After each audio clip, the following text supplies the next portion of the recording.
Doctor صاحبہ سوال number 10، اللہ تعالیٰ نے حضرت موسیٰ علیہ السلام سے کس موقع پر اور کیسے کلام فرمایا؟ سورہ نمل کی روشنی میں ذرا اس کی وضاحت کر دیجئے۔ اذ قال موسى لأهله إني آنست نارا سآتيكم منها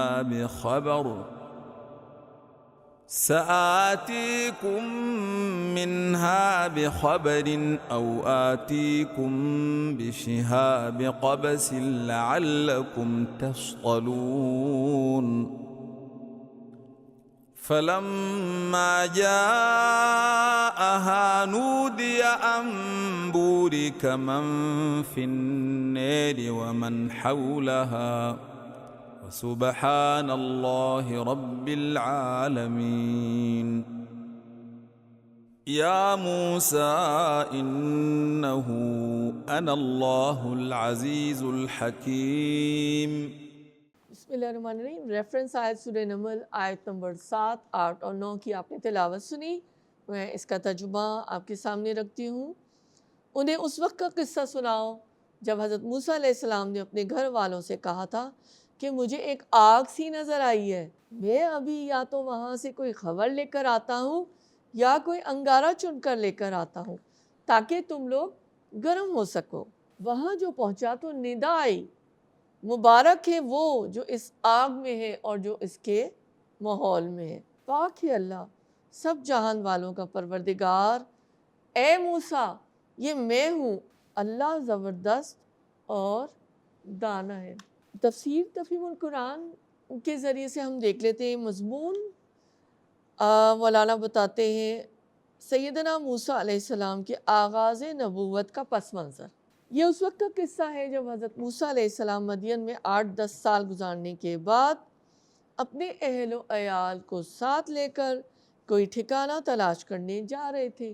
مدین کا علاقہ خلیج عقبہ کے کنارے عرب اور جزیرہ نما سینا کے سواحل پر واقع تھا۔ وہاں سے چل کر حضرت موسیٰ علیہ السلام جزیرہ نما سینا کے جنوبی حصے میں اس مقام پر پہنچے جو اب کوہ سینا اور جبل موسیٰ کہلاتا ہے۔ نزول قرآن کے زمانے میں طور کے نام سے، کوہ طور کی بھی جہاں ہم بات کرتے ہیں، طور کے نام سے مشہور تھا۔ اسی کے دامن میں وہ مشہور واقعہ پیش آیا جس کا یہاں ان آیات میں ذکر ہو رہا ہے۔ یہ رات کا وقت تھا، جاڑے کا موسم تھا۔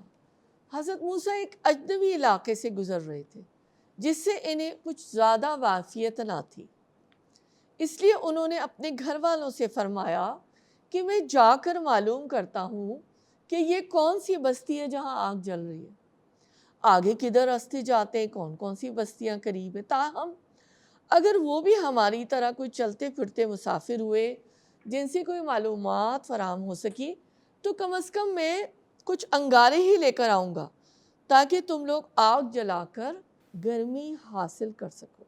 غور فرمائیے گا، یہ مقام جہاں حضرت موسیٰ علیہ السلام نے جھاڑی میں آگ لگی ہوئی دیکھی تھی، کوہ طور کے دامن میں سطح سمندر سے تقریباً 5000 فٹ کی بلندی پر واقع ہے۔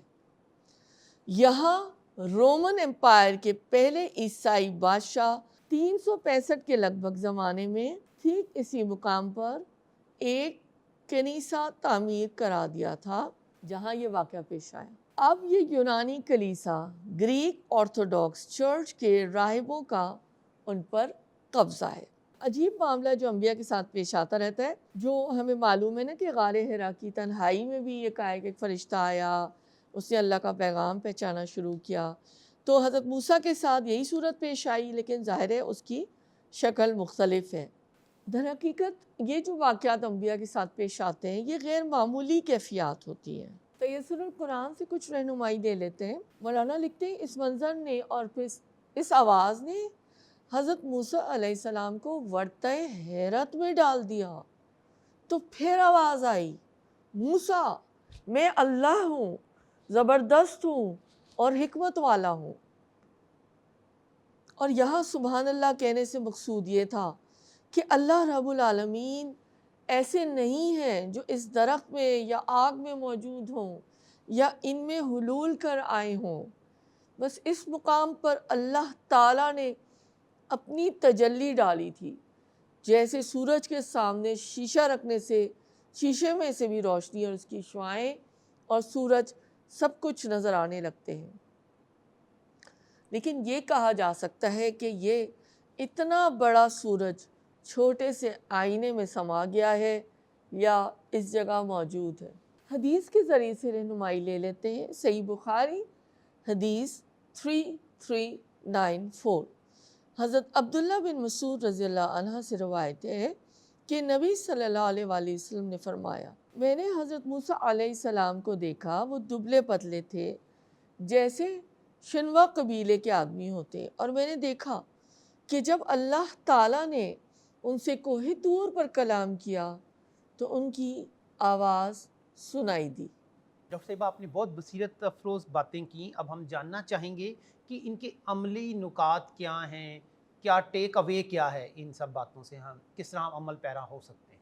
میں یہی کہنا چاہوں گی کہ میری کیا بساط ہے یا ہستی ہے کہ میں اللہ تعالیٰ کو جو یہ کلام جہاں پہ اللہ تعالیٰ جو فرما رہے ہیں حضرت موسیٰ علیہ السلام سے، اس کے الفاظ آئیں اور اس کو ہم محسوس کرنے کی کوشش کر سکتے ہیں لیکن کامیاب نہیں ہو سکتے۔ دیکھیں، پہلی بات تو یہ کہ اللہ کا تعارف، میں ہی اللہ ہوں، اللہ نے کروایا حضرت موسیٰ علیہ السلام سے۔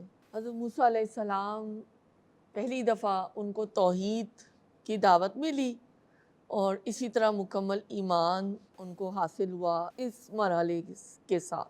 دوسری بات جو سوچنے کی یہ ہے اور بڑی لطیف سی بات ہے کہ حضرت موسیٰ علیہ السلام نے، آپ یہ دیکھیے کہ اپنی قوم اور اپنے گھر والوں کا خیال کرتے ہوئے آگ کا انگارہ لانے کا ارادہ کیا۔ جب ان کو ایک درخت سے ایک آگ سی نظر آئی نا، تو انہوں نے سوچا میں جاتا ہوں اور وہاں سے کوئی ایسا آگ کا ایسا لے کر آتا ہوں جس سے میرے جو گھر والے ہیں ان کو کچھ گرمی پہنچ سکے۔